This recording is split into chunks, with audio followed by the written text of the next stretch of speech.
In this video, I'm going to show you how to merge Google Docs files. Let's launch the Google Chrome web browser. In the top right corner, click on the grid icon. In the drop-down menu, click on Docs. Suppose I want to merge the main and secondary documents.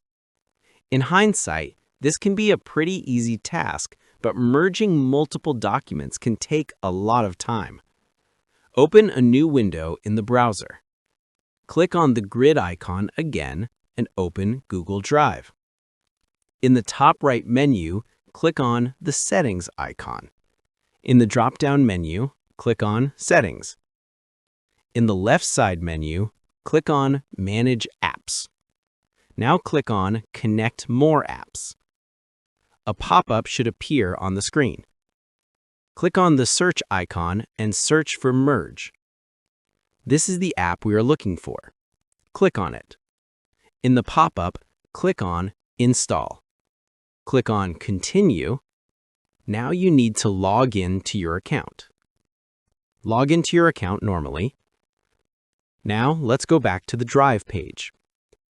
Right-click on the main document or the document that you want to keep first. In the pop-up, click on Open With. In this pop-up, click on Merge Google Documents. On this page, click on Login and Authorize.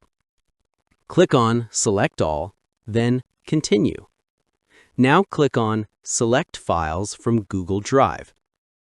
Select your secondary file from here and click on Select.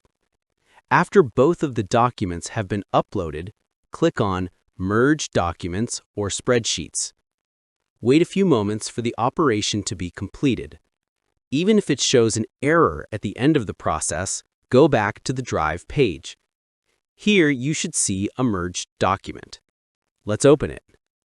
Here you can see that the documents have been merged completely.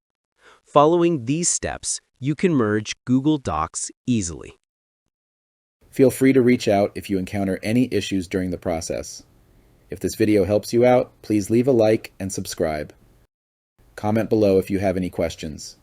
If you need further assistance, consider hiring a professional using the link in this video below.